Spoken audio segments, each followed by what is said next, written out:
Hello students, आज हम पढ़ेंगे क्लास थर्ड की इंग्लिश बुक गोल्डन लीव्स का chapter number 6 my dog is from Neptune. तो नेपट्यून क्या है? नेपट्यून एक प्लैनेट का नाम है, ठीक है। जैसे अर्थ एक प्लैनेट है, मरकरी एक प्लैनेट है, वीनस एक प्लैनेट है, वैसे ही नेपट्यून भी एक प्लैनेट है। तो ये चैप्टर बेसिकली एक डॉग के बारे में है, जहाँ पर ये जो एक छोटा बच्चा है उसका डॉग है जो कि नेपट्यून से आया है, ठीक है। आइए चैप्टर को स्टार्ट करते हैं। Don't get me wrong, I think my dog is the greatest, but it just so happens that he is not from this planet.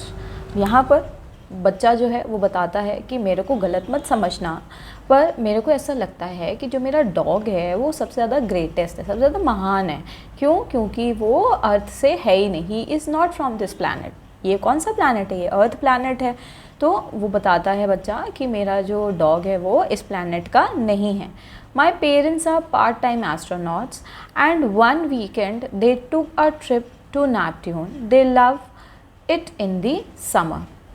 बच्चा बताता है कि जो मेरे पेरेंट्स हैं वो पार्ट टाइम एस्ट्रोनॉट्स हैं। एस्ट्रोनॉट्स कौन होते हैं? एस्ट्रोनॉट्स वो लोग होते हैं जो स्पेस में ट्रैवल करते हैं। तो ये बच्चा बताता है कि मेरे माँ बाप पार्ट टाइम एस्ट्रोनॉट्स हैं, यानी कि अपने खाली समय में एस्ट्रोनॉट्स की तरह बन करके स्पेस में जाते हैं, ठीक है। तो उसने बताया कि एक वीकेंड उन्होंने ट्रिप लिया था, वो घूमने गए थे नेपट्यून में। उनको ज़्यादातर गर्मियों का समय बहुत पसंद आता है।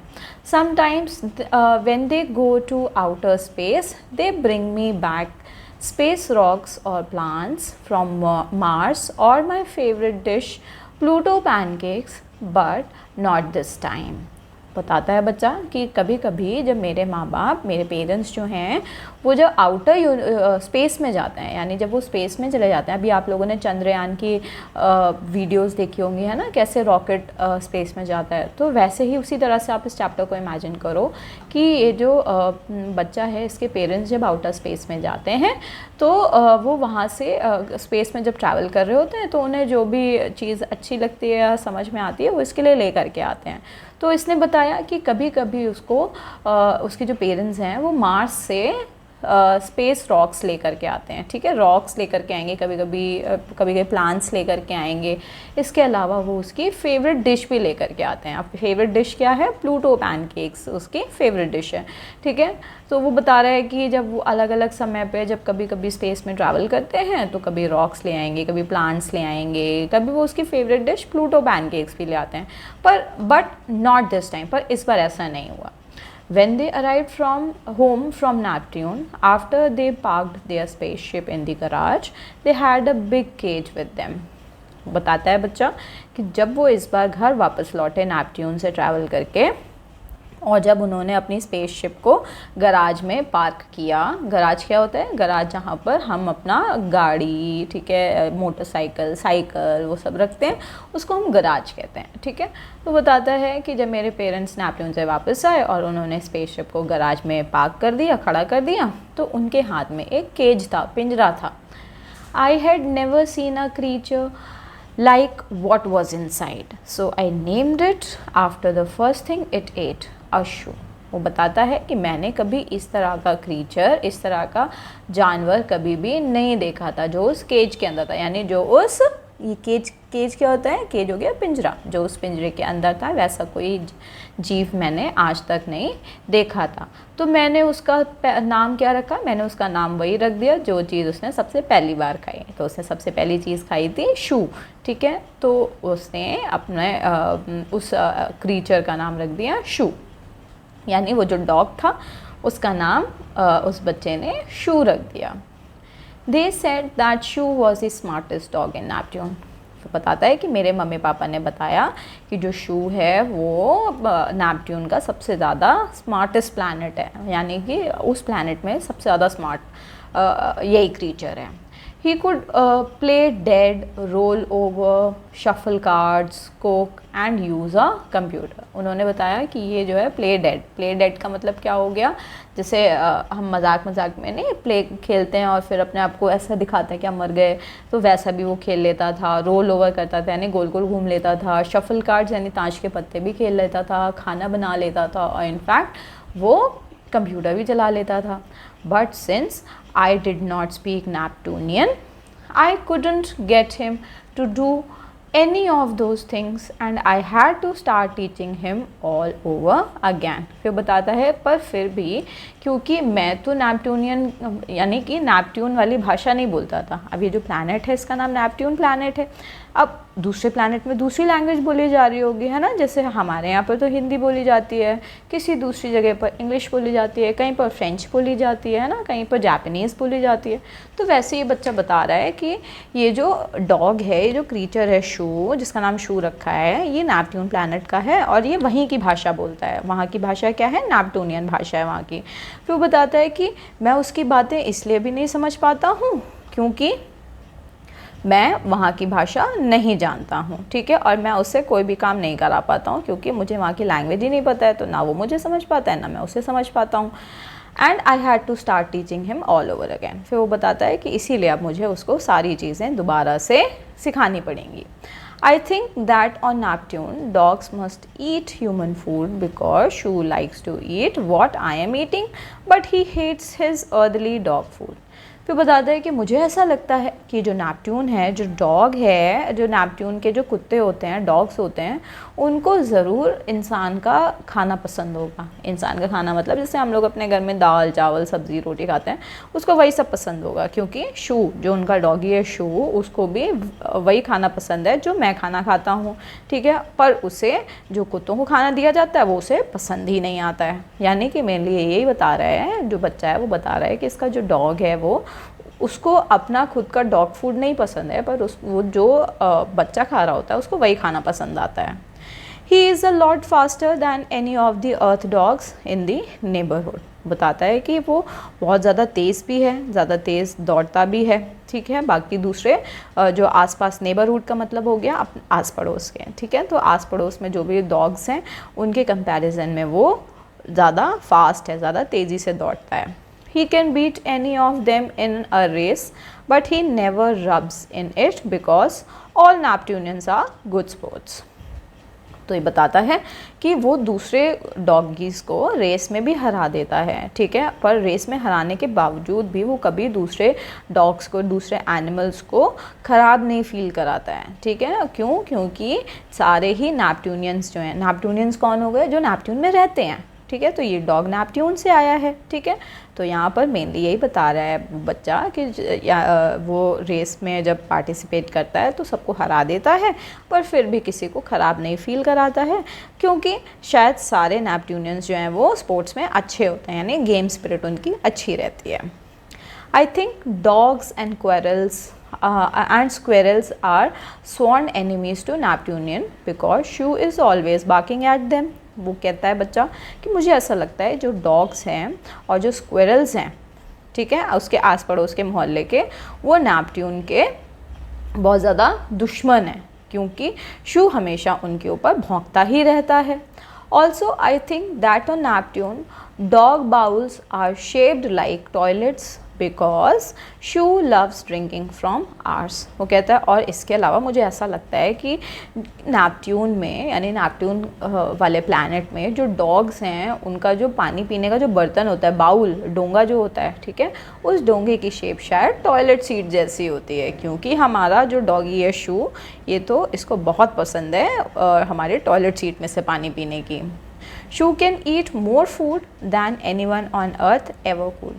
शू जो है वो बहुत सारा खाना खा सकता है दूसरों के कंपैरिजन में। अर्थ में लोग इतना खाना भी नहीं खा पाते हैं जितना एक उसका डॉगी जो शू है वो खा लेता है। I know this for certain because my uncle can eat the most food in the entire world and Shoe eats more than he does for a snack. बताता है कि मुझे ऐसा इसलिए पता है क्योंकि मेरे जो अंकल हैं वो दुनिया में सबसे ज़्यादा खाना खाते हैं, पर इसके बावजूद भी जो शू है वो जितना वो खाना खा जाते हैं पूरे, जितना वो उसके अंकल खाना खा जाते हैं उससे ज़्यादा खाना तो शू खा जाता है, वो भी एक टाइम के स्नैक में। I think that Neptune is as good a place as any to come from and I am glad Shu is from there। वो बताता है कि नेपट्यून, मुझे ऐसा लगता है कि नेपट्यून एक अच्छी जगह है कि कोई वहाँ से यहाँ पर आए, ठीक है, और मुझे बहुत खुशी है। ग्लैड का मतलब हो गया खुशी, मुझे बहुत खुशी है कि शू जो है वो नेपट्यून से आया है।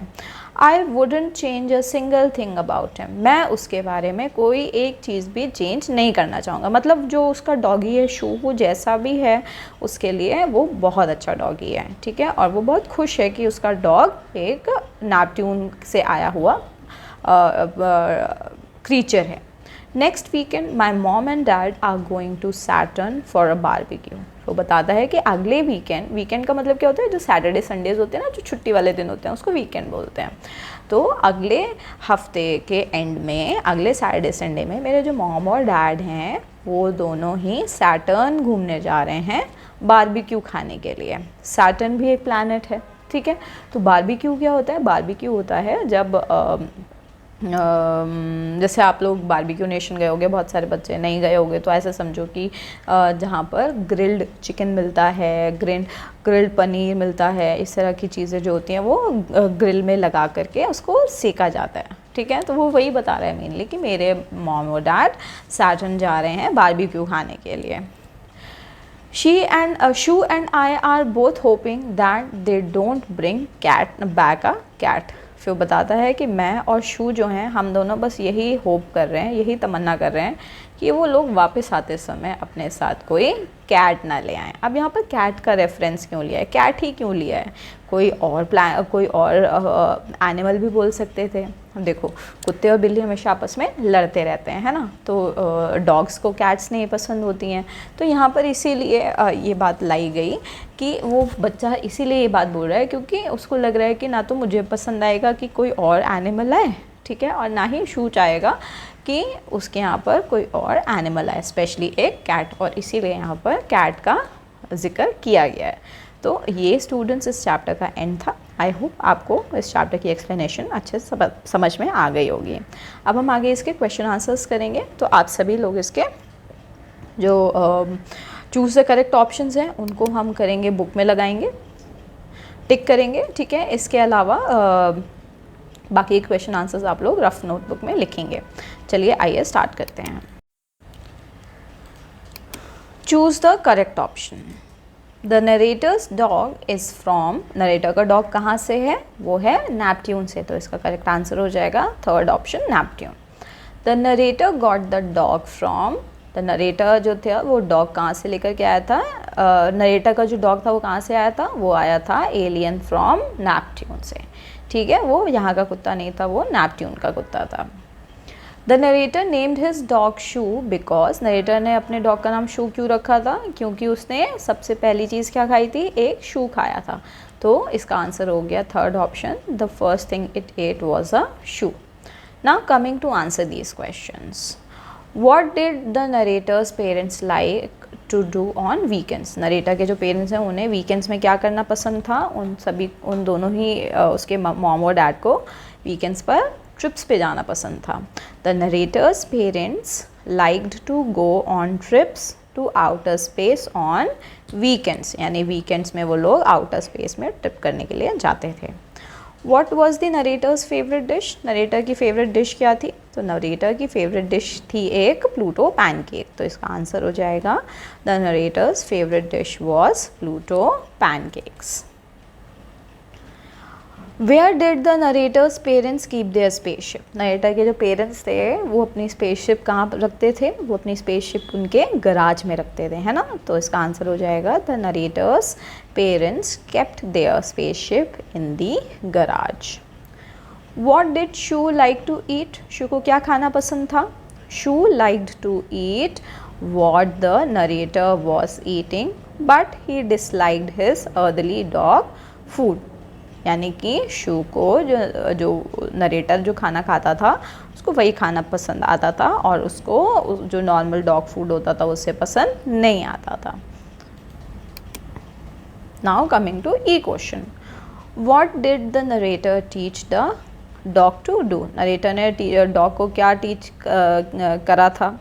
क्या सिखाया था? The narrator had to start teaching Shoe basic tricks and skills again, such as playing dead, rolling over, shuffling cards, cooking and using a computer. तो नरेटर ने शू को दोबारा से टीचिंग करना शुरू किया था, बेसिक ट्रिक्स सिखानी शुरू करी थी, स्किल्स सिखानी शुरू करी थी दोबारा से, ठीक है। इसके अलावा playing dead, rolling over, shuffling cards, cooking, using a computer, ये सारी चीज़ें उसने दोबारा से सिखानी शुरू करी थी। In what context does the narrator say that all Neptunians are good sports? यानी कौन से बात को लेकर के जो नरेटर हैं उन्होंने ये कहा था कि सारे नेपट्यूनियंस अच्छे स्पोर्ट्समैन होते हैं। तो the narrator mentions that Shu never makes someone feel worse when he wins races against earth dogs because all Neptunians are good sports. तो उसने ये बात तब कही थी कि जब शू कोई भी रेस जीत जाता था तो वो दूसरे डॉग्स को कभी भी ख़राब फील नहीं कराता था, और इसीलिए जो सारे नेपट्यूनियंस थे वो अच्छे थे स्पोर्ट्स में। Write a few lines about the dog's eating habits. हम डॉग की ईटिंग हैबिट्स के बारे में हमें कुछ बातें लिखनी हैं। Shoo can eat more food than anyone on earth ever could, even more than the narrator's uncle, who can eat the most food in the entire world, and he enjoys eating what the narrator is having. तो जो शू है वो दुनिया में सबसे ज़्यादा खाना खाता है। इनफैक्ट जो उसके नरेटर के जो अंकल हैं वो भी दुनिया में, उसके हिसाब से वो भी दुनिया में सबसे ज़्यादा खाना खाते थे, पर शू तो उनसे भी ज़्यादा खाना खाता है। इसके अलावा जो शू है उसको नरेटर का खाना खाना बहुत पसंद है। नरेटर कौन है यहाँ पे? वही बच्चा जिसका ये डॉग है, ठीक है। Why were Shu and the narrator hoping that his parents won't bring back a cat? तो जो शू और जो नरेटर हैं वो क्यों होप करते हैं कि उसके पेरेंट्स उनके लिए वापस आते समय कैट ना ले आएँ? तो इसका आंसर होगा Shoo and the narrator were hoping that their parents wouldn't bring back a cat because they did not want a cat as a new pet or Shu might not get along with a cat. यानी कि शू और narrator नहीं चाहते थे कि उसके parents एक cat लेकर के आएँ, क्योंकि उन्हें एक नया पेट नहीं चाहिए था। इसके अलावा शू को भी शायद जो कैट आती नहीं उसके साथ रहने में दिक्कत होती, तो इसलिए वो लोग नहीं चाहते थे कि एक नया पेट कैट आए। अब आते हैं रेफरेंस टू कॉन्टेक्स्ट पर। A, I had to start teaching him all over again. Who is the speaker? अब ये बात किसने कही थी कि मुझे इसको दोबारा से सब कुछ सिखाना पड़ेगा? तो ये बात कही थी नरेटर ने। The speaker is the narrator. Who is being referred to as him? यहाँ पर ये जो हिम लिखा है ये किसके लिए लिखा है? तो ये हिम लिखा है उनके डॉग शू के लिए, है ना। तो him refers to the dog shoe.